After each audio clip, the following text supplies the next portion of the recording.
The morning sun cast long shadows across the naval base as Thomas Mitchell carefully pressed his dress uniform. The fabric showed its age, with subtle fading along the seams and a few barely visible patches where his wife Sarah had mended small tears years ago.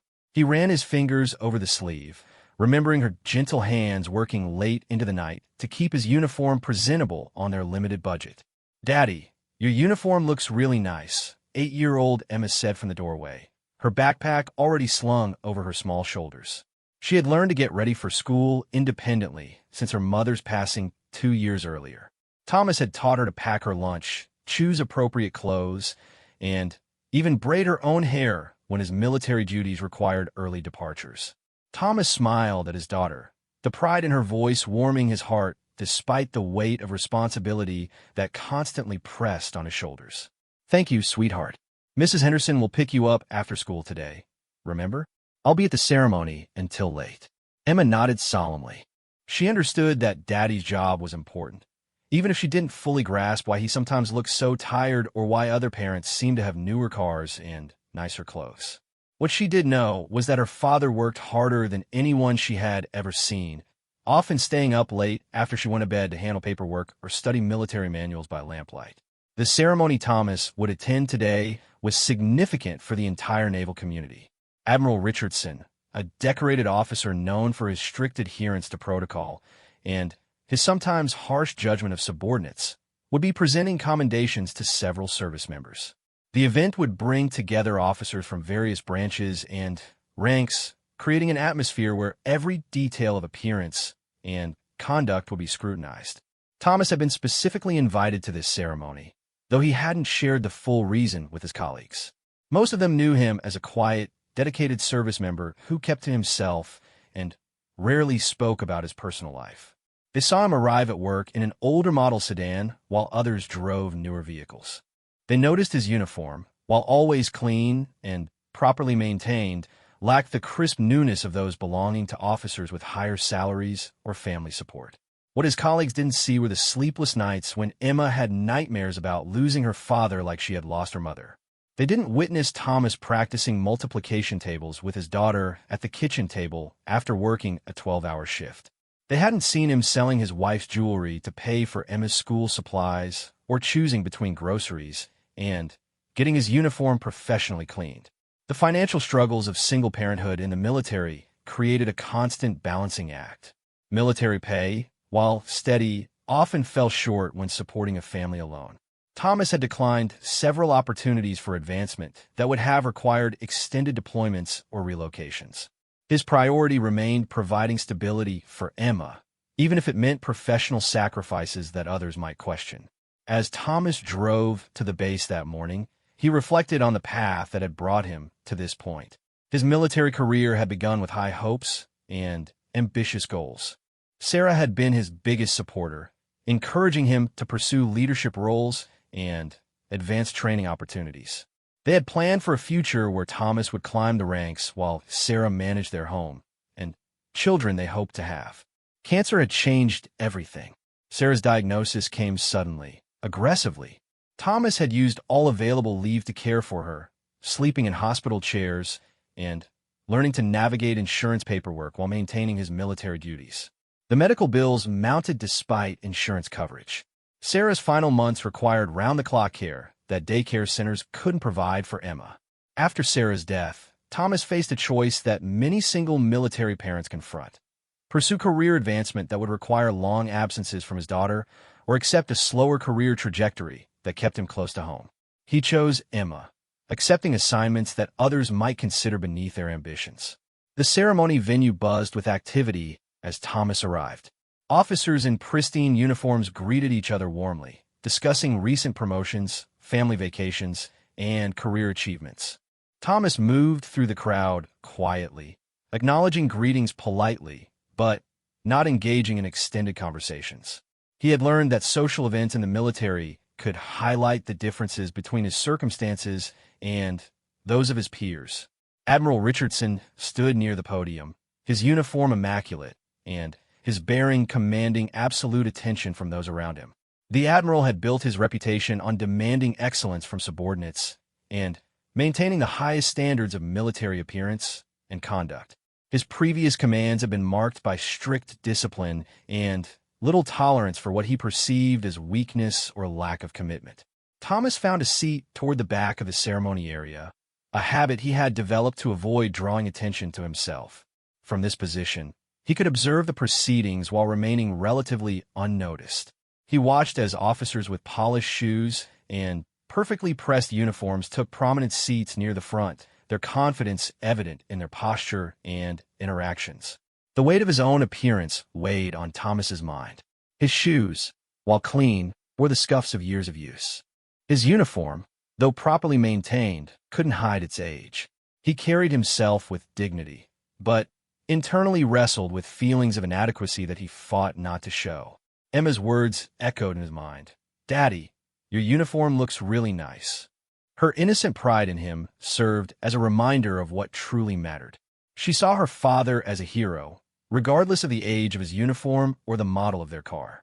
Her perspective helped Thomas maintain his sense of worth, even in environments where material appearance seemed to matter more than character or service.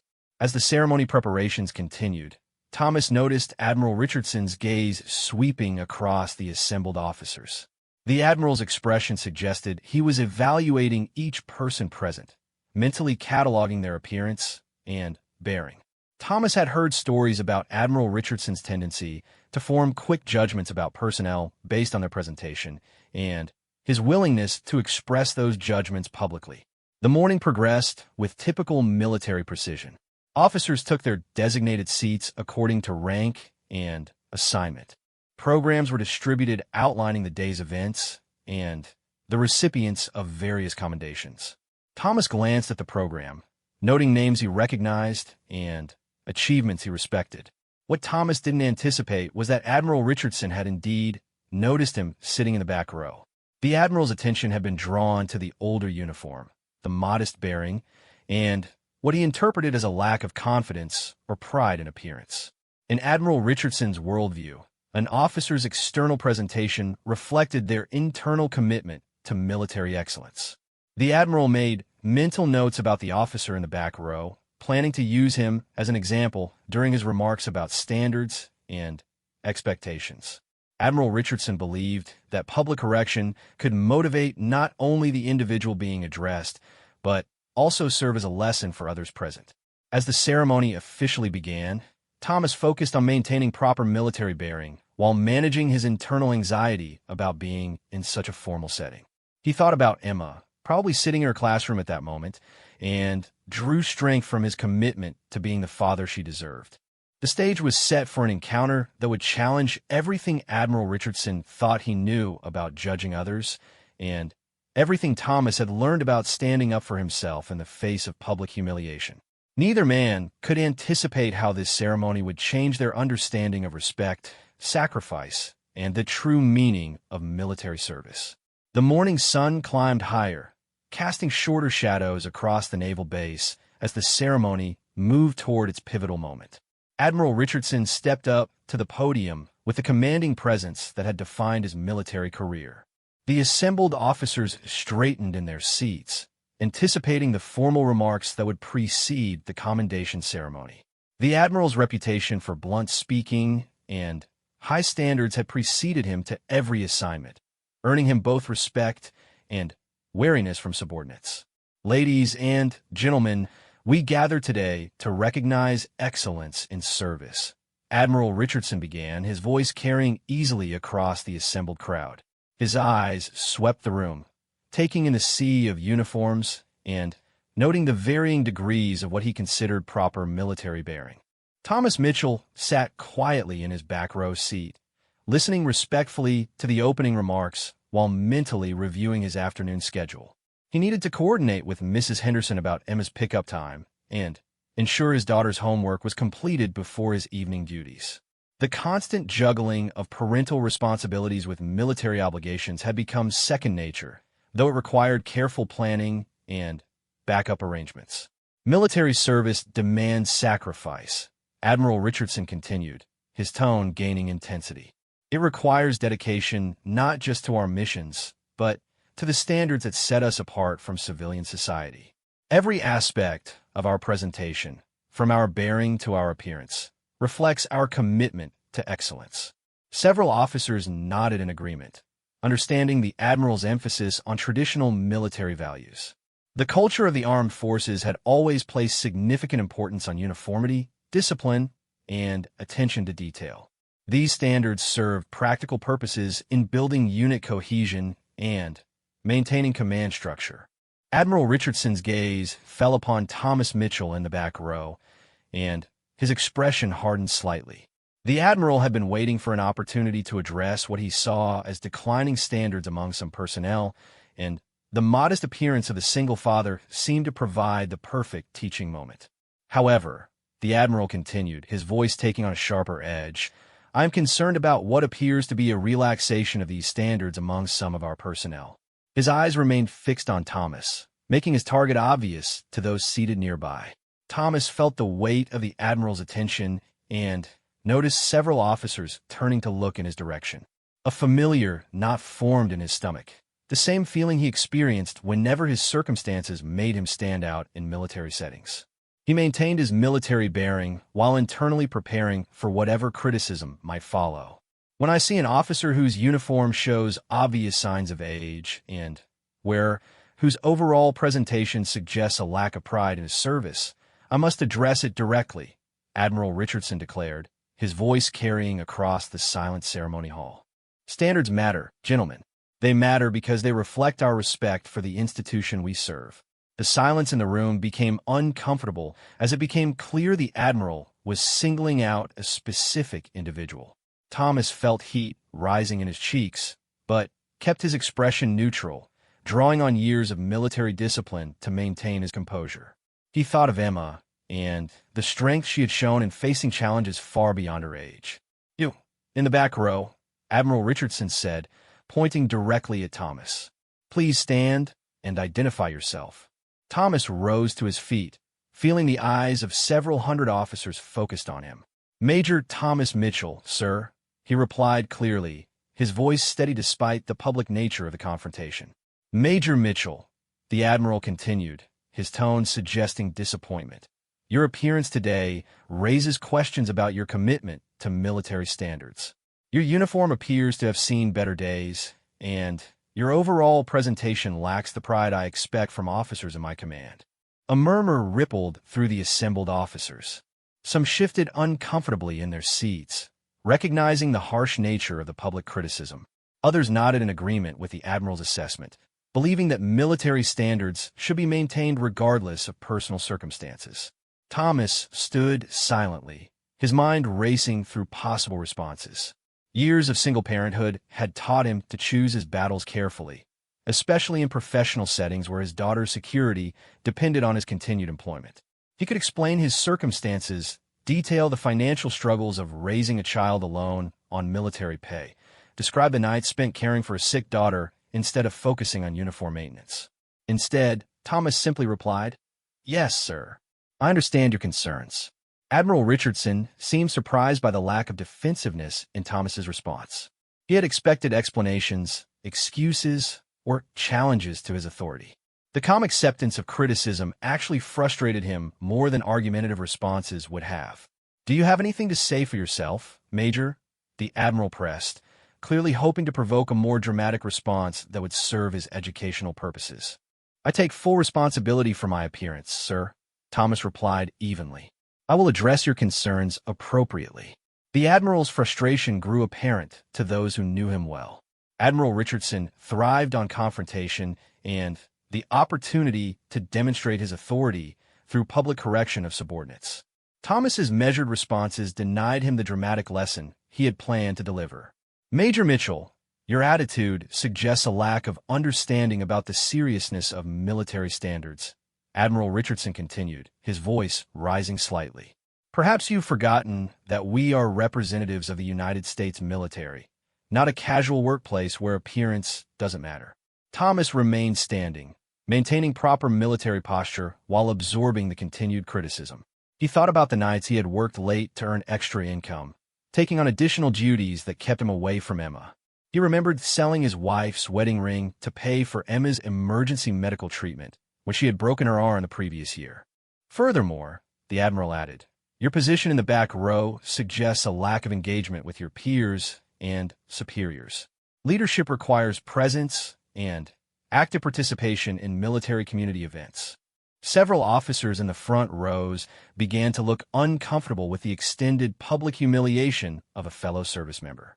Military culture valued respect for rank, but it also emphasized taking care of subordinates and maintaining unit morale. The Admiral's approach seemed to contradict these principles. Colonel Martinez, seated in the third row, recognized Thomas from joint training exercises where the Major had demonstrated exceptional tactical knowledge and leadership abilities. She had recommended Thomas for several advanced training opportunities, though he had declined due to family obligations she hadn't fully understood at the time. Major Mitchell, Admiral Richardson continued relentlessly. Do you believe your current presentation meets the standards expected of a United States military officer? Thomas took a measured breath before responding. Sir, I believe my service record speaks to my commitment to military excellence. My appearance today reflects my current circumstances, which I work daily to improve while maintaining my duties as both an officer and a single parent. The mention of single parenthood caused another ripple through the assembled officers. Some began to view the confrontation differently, understanding that Thomas faced challenges beyond typical military responsibilities.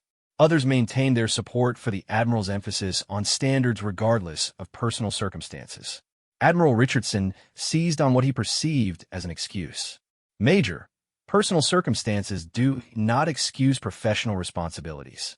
Every officer faces challenges, but we don't allow those challenges to compromise our standards. Yes, sir, Thomas replied simply, refusing to elaborate on his circumstances or defend his choices publicly. The Admiral's frustration with Thomas's composed responses was becoming apparent to the assembled officers. Admiral Richardson had built his reputation on dramatic confrontations that resulted in immediate behavioral changes and visible demonstrations of his authority. Thomas's calm dignity was undermining the intended effect of the public criticism. Major Mitchell, report to my office after this ceremony, Admiral Richardson ordered, his voice carrying a threatening tone. We need to have a more detailed discussion about your commitment to military service and your understanding of acceptable standards. Yes, sir, Thomas replied, knowing that the confrontation was far from over. As Admiral Richardson prepared to move on with the ceremony, he felt confident that he had delivered an effective lesson about military standards to the assembled officers. He believed that public correction served important purposes in maintaining discipline and demonstrating leadership principles. What Admiral Richardson didn't know was that Thomas Mitchell carried credentials and a service history that would soon transform this moment of intended humiliation into one of the most embarrassing episodes of the Admiral's career. The calm dignity Thomas had displayed in accepting public criticism was about to be revealed as something far more significant than mere composure under pressure. The ceremony continued, but the atmosphere had changed dramatically from the celebratory mood that had characterized the morning's opening moments. Admiral Richardson moved forward with the ceremony, believing he had effectively addressed the issue of declining standards among his officers. The commendation portion of the program would highlight excellence in service, providing positive examples to contrast with the negative lesson he had just delivered through his public criticism of Major Mitchell. We now proceed to recognize outstanding achievements in military service, the Admiral announced, consulting his prepared notes. The assembled officers settled into their seats, though many remained uncomfortable after witnessing the harsh treatment of their colleague. Thomas Mitchell remained standing, as he had not been given permission to sit down after the public confrontation. His continued upright posture drew occasional glances from other officers, some of whom began to question whether Admiral Richardson's approach had been appropriate or necessary. Colonel Martinez found herself studying Thomas more carefully, recalling their previous interactions during joint training exercises. She remembered his tactical expertise, his calm leadership under pressure, and his reputation for mentoring junior officers. The disconnect between her professional knowledge of Major Mitchell and Admiral Richardson's assessment troubled her deeply. Our first commendation goes to Captain Jennifer Walsh for exceptional performance in logistical operations, Admiral Richardson read from his prepared remarks. Captain Walsh approached the podium to accept her recognition, but the applause seemed muted compared to the enthusiastic reception typically given at such ceremonies. As subsequent awards were presented, Thomas continued standing in the back row, maintaining perfect military bearing despite the awkward circumstances. His mind wandered to Emma, wondering if she was enjoying her day at school and looking forward to sharing her experiences with him that evening. The thought of his daughter's proud smile when he wore his uniform helped him endure the current humiliation. Admiral Richardson worked through several commendations, his confidence returning as he focused on recognizing positive achievements rather than correcting deficiencies. The crowd's energy gradually improved, though an undercurrent of tension remained from the earlier confrontation. Next, we have a very special recognition, Admiral Richardson announced, his tone becoming more formal. This commendation comes directly from the Joint Chiefs of Staff and recognizes extraordinary service above and beyond normal military duties. The assembled officers straightened with interest. Commendations from the Joint Chiefs of Staff were rare and indicated exceptional achievement or sacrifice. Such recognition typically went to officers who had distinguished themselves in combat, led successful major operations, or demonstrated extraordinary leadership under challenging circumstances. This recognition goes to an officer who has served with distinction in multiple combat deployments, while simultaneously managing personal challenges that would have overwhelmed lesser individuals. Admiral Richardson continued reading from the official citation. Thomas felt a strange sense of familiarity with the language being used, though he maintained his attention on the Admiral's presentation. The wording seemed to echo phrases he had heard before in different contexts. The recipient demonstrated exceptional tactical leadership during Operation Desert Shield, where his quick thinking and decisive action saved the lives of 12 fellow service members during an ambush situation, the Admiral read, his voice gaining strength as he recited the impressive achievements. Colonel Martinez began to feel a growing sense of recognition as the citation details matched stories she had heard about Major Mitchell's combat service. She had never seen his full service record, but rumors about his heroic actions in combat had circulated through military channels for years. Furthermore, this officer continued his exemplary service while serving as primary caregiver for his terminally ill wife and young daughter, never allowing personal tragedy to compromise his military obligations or leadership responsibilities. Admiral Richardson continued, still unaware of the connection between citation and the officer he had just publicly humiliated. A hush fell over the assembled officers as many began to realize the potential connection between the commendation being read and the single father standing in the back row. The details were too specific and too coincidental to ignore. This officer's continued service following his wife's death, while raising his daughter as a single parent, exemplifies the highest ideals of military dedication and personal sacrifice. The Admiral read, his voice beginning to lose some of its confident tone as he also started to sense something unusual about the assembled officers' reactions. Thomas felt his heart rate increase as he recognized his own story being recounted from the podium. He had been notified weeks earlier about the commendation, but had not expected it to be presented at this particular ceremony. The irony of receiving recognition for the very circumstances that had led to his public humiliation was not lost on him. The Joint Chiefs of Staff therefore recognizes Major General Thomas Mitchell for his extraordinary service to the United States military and his embodiment of the highest principles of military leadership and personal character. Admiral Richardson concluded, the final words catching in his throat as the full impact of what he had just read became clear. The silence in the ceremony hall was deafening. Admiral Richardson stared at the citation in his hands, rereading the name that he had just announced while looking toward the back row where Thomas Mitchell stood in his faded uniform. The title Major General seemed to echo in the Admiral's mind as he realized the magnitude of his error. Thomas stepped forward slightly, acknowledging the recognition with a simple nod. "Thank you, sir," he said quietly, his voice carrying across the silent room. The assembled officers began to understand what had just occurred. The man Admiral Richardson had publicly berated for substandard appearance and lack of commitment was actually Major General Thomas Mitchell, a decorated combat veteran whose rank was significantly higher than that of the admiral who had criticized him. Admiral Richardson's face flushed red as the implications of his mistake became clear. He had not only publicly humiliated a fellow officer, but had done so to a superior officer whose service record far exceeded his own achievements.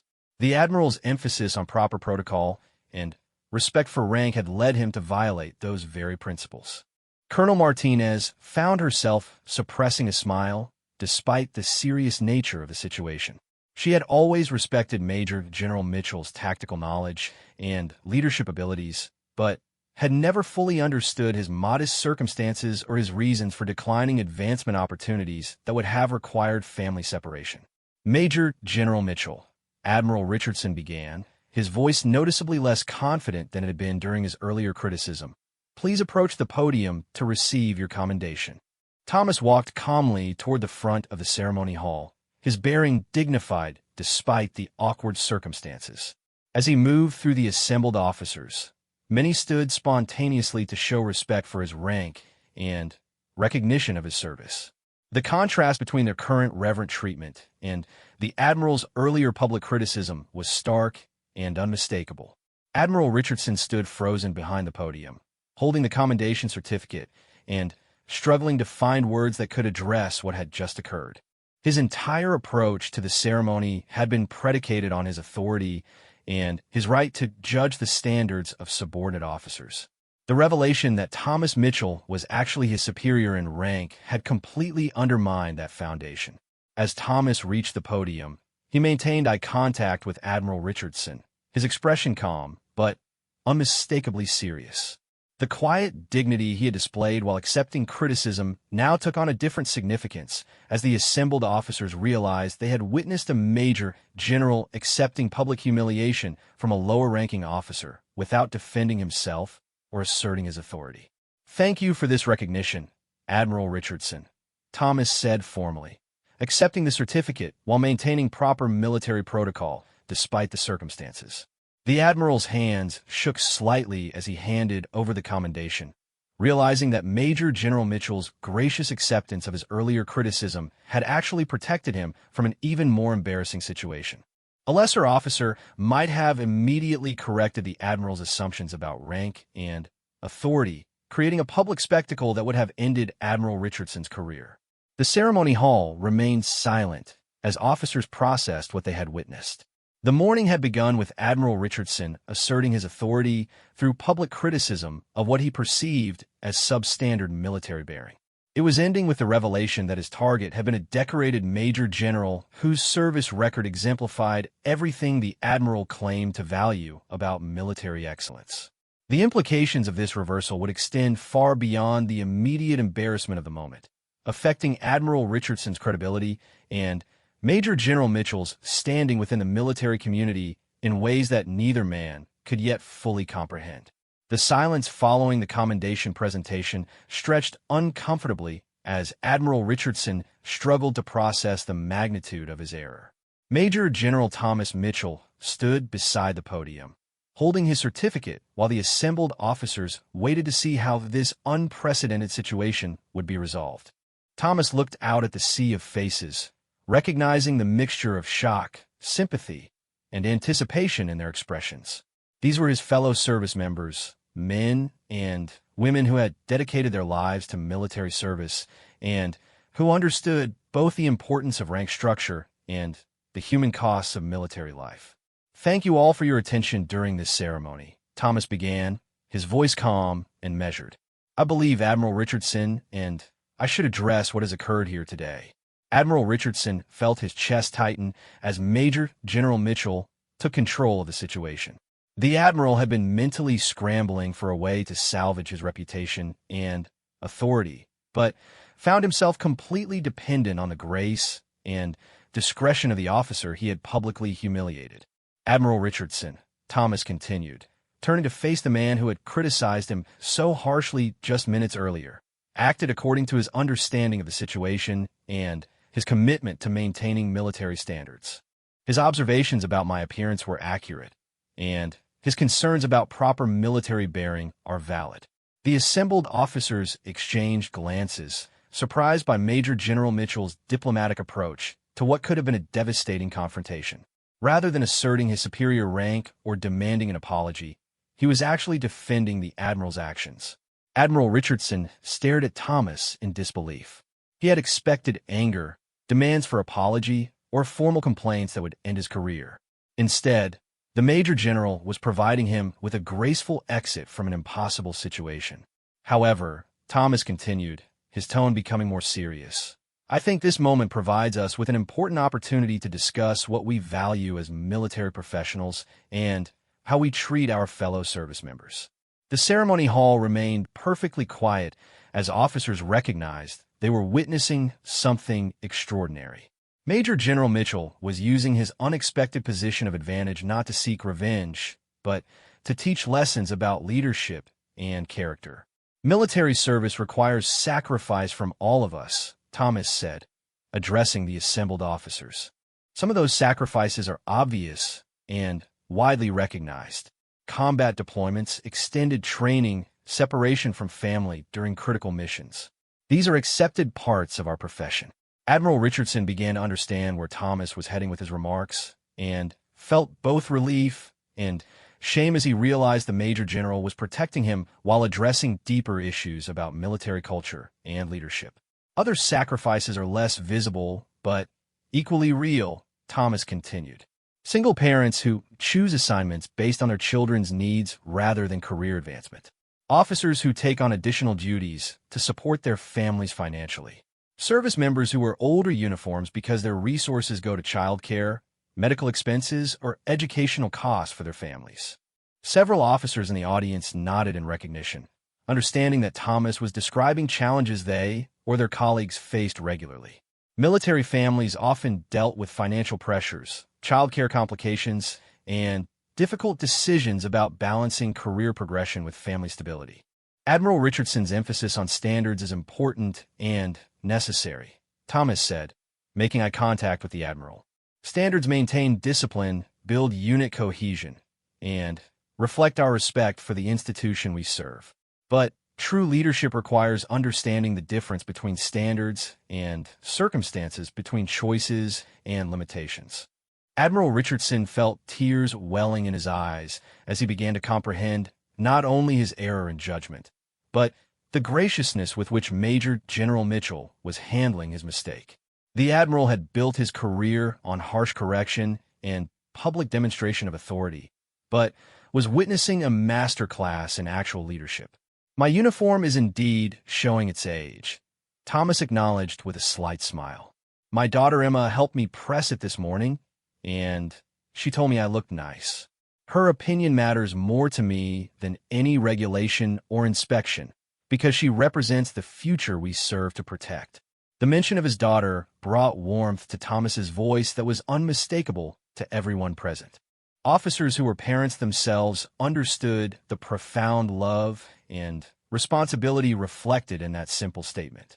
I chose to accept Admiral Richardson's criticism without explanation because defending myself would have required sharing personal circumstances that are private, and because his authority to maintain standards within his command is legitimate, Thomas continued. What I didn't anticipate was that this ceremony would provide a different context for our interaction. Admiral Richardson stepped forward slightly, recognizing that Major General Mitchell was offering him an opportunity to respond appropriately to the situation. The Admiral's throat felt dry as he prepared to speak to a superior officer he had wrongly criticized. Major General Mitchell, Admiral Richardson began, his voice noticeably less confident than it had been during his earlier remarks. I owe you and this assembled group a profound apology for my assumptions and my approach today. Thomas nodded encouragingly, signaling that the Admiral should continue with his statement. I made judgments based on appearance without understanding circumstances, and I failed to demonstrate the leadership and character that our service members deserve from their commanders. Admiral Richardson continued, his voice gaining strength as he found his footing in accepting responsibility. The assembled officers watched with fascination as Admiral Richardson, known for his harsh discipline and unwillingness to admit error, publicly acknowledged his mistakes to a group of subordinates. Major General Mitchell has shown me what true leadership looks like, the Admiral continued. He accepted criticism gracefully, maintained his dignity under pressure, and is now using this situation to educate all of us rather than to seek revenge or personal vindication. Thomas listened carefully to Admiral Richardson's apology, recognizing the genuine remorse in the man's voice. The Admiral's willingness to acknowledge his error publicly demonstrated character that his earlier harsh approach had not revealed. "Admiral Richardson," Thomas replied formally, "your apology is accepted, and I respect your willingness to acknowledge error publicly. That takes courage and demonstrates the leadership qualities our service members need from their commanders." The tension in the ceremony hall began to ease as officers realized the confrontation was being resolved with mutual respect rather than continued conflict. The example being set by both officers provided lessons about accountability, grace under pressure, and the importance of treating colleagues with dignity. "I would like to share one additional thought with everyone present," Thomas said, addressing the assembled officers. "Military service brings us together across different backgrounds, circumstances, and challenges.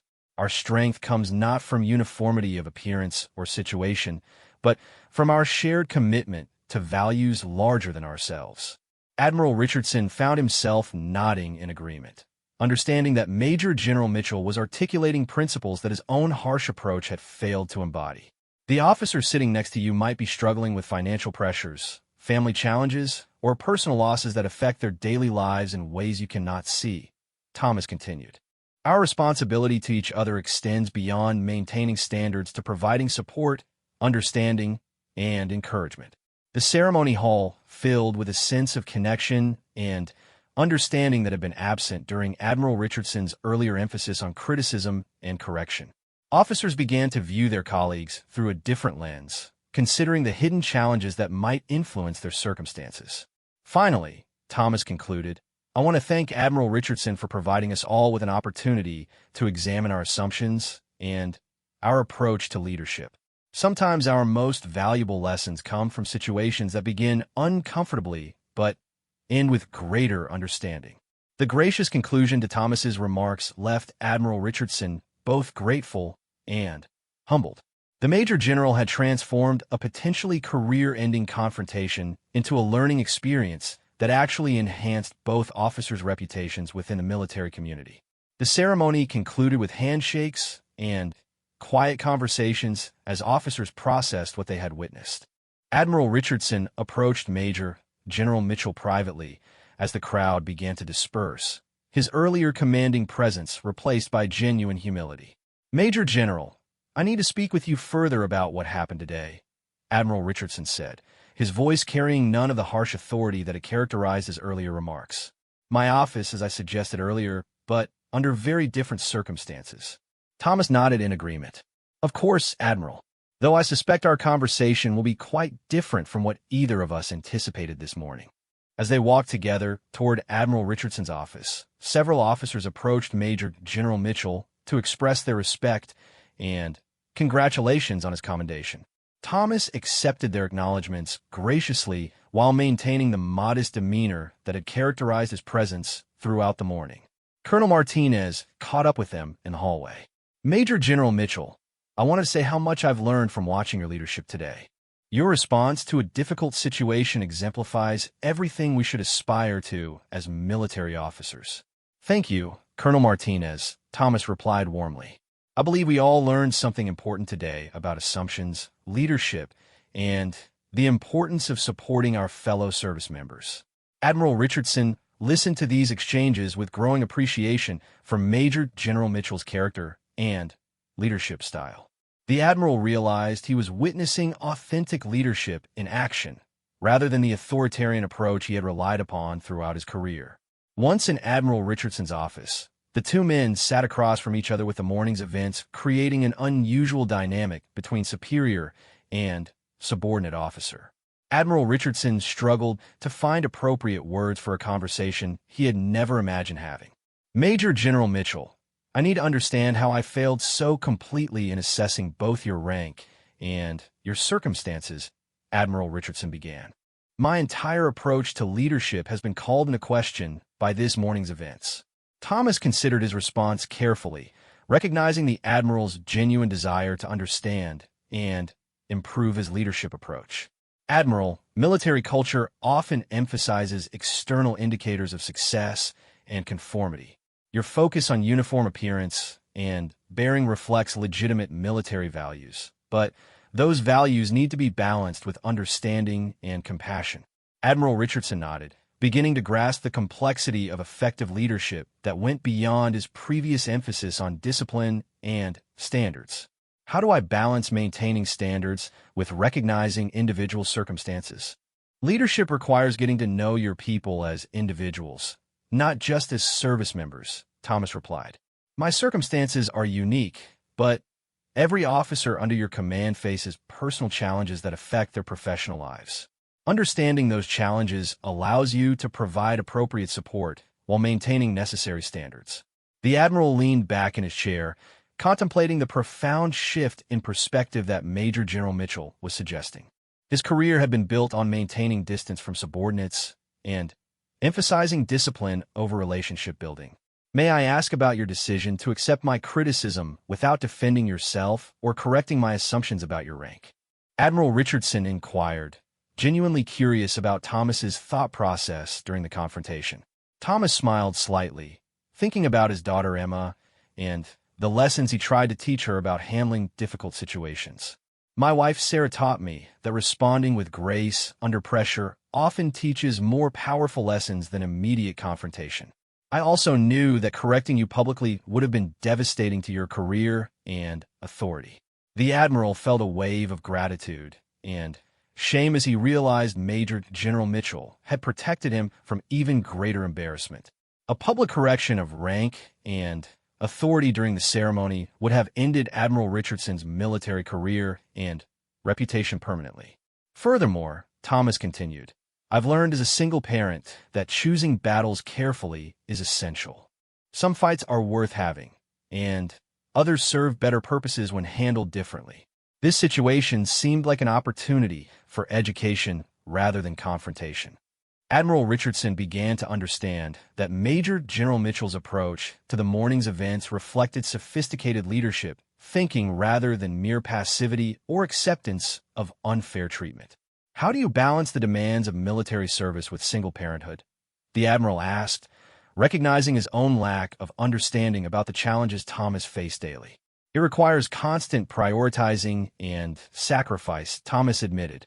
I've turned down promotions and assignments that would advance my career but separate me from Emma for extended periods. She lost her mother, and I won't risk her losing her father to career ambition. The Admiral realized he was gaining insight into decision-making processes and priorities that his previous leadership philosophy had never considered. Military culture often assumed that career advancement was every officer's primary goal, but Thomas's choices reflected different values. My colleagues probably wonder why I drive an older car, wear a faded uniform, and decline social invitations, Thomas continued. What they don't see are the nights I spend helping Emma with homework, the medical appointments that require schedule flexibility, or the financial decisions that prioritize her needs over my appearance. Admiral Richardson felt ashamed of his quick judgments about Major General Mitchell's dedication and priorities. The Admiral's assumptions have been based on external appearances rather than understanding of actual circumstances and choices. What can I learn from this experience to become a better leader? Admiral Richardson asked, demonstrating a humility that his subordinates had rarely seen from him. Get to know your people individually, Thomas replied without hesitation. Understand their backgrounds, their challenges, and their personal circumstances. Military leadership isn't just about maintaining standards. It's about helping people succeed despite obstacles and supporting them through difficult situations. The Admiral took notes as Thomas spoke, recognizing that he was receiving leadership lessons that military academies and professional development courses had never provided. Also, consider the difference between public correction and private counseling, Thomas continued. Public humiliation rarely motivates positive change, but private conversations about improvement often produce better results while preserving dignity and relationships. Admiral Richardson recalled countless occasions when he had used public criticism to make examples of subordinates. believing that approach would motivate others to higher performance. Thomas's perspective suggested that approach might actually have been counterproductive. Finally, remember that every person in uniform has a life outside the military that affects their professional performance, Thomas concluded. Supporting the whole person, not just the service member, creates stronger units and more effective leadership. As their conversation continued, Admiral Richardson began implementing immediate changes to his leadership approach. He asked about Emma's well-being, offered resources for single military parents, and discussed ways to support officers facing personal challenges while maintaining military standards. 3 months later, Admiral Richardson's command had become known throughout the naval community for its supportive leadership culture and high morale.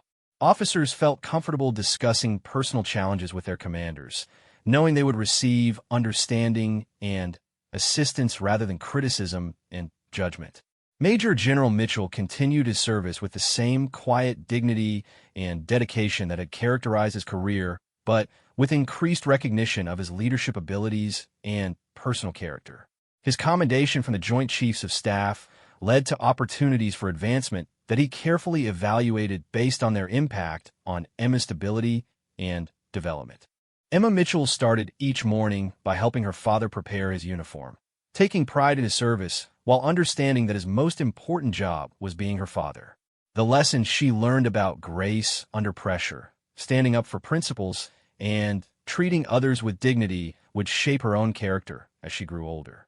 The ceremony that began with harsh judgment and public humiliation became a defining moment in military leadership education. Officers throughout the naval community shared the story as an example of authentic leadership, personal sacrifice, and the importance of understanding the whole person behind the uniform. Admiral Richardson's transformation from authoritarian disciplinarian to supportive leader demonstrated that even experienced officers could learn and grow when confronted with examples of superior leadership and character. His willingness to acknowledge error publicly and change his approach privately earned him respect that his previous harsh methods had never achieved. The morning's events reminded everyone present that military service attracts people from diverse backgrounds who face various personal challenges while maintaining their commitment to defending their nation. True leadership recognizes and supports that diversity while maintaining the standards and values that define military excellence. Years later, both officers would reflect on that ceremony as a pivotal moment in their understanding of leadership, respect, and the importance of looking beyond appearances to recognize the character and sacrifice of fellow service members. The lessons learned that day continued to influence their decisions and their treatment of others throughout their continued military careers.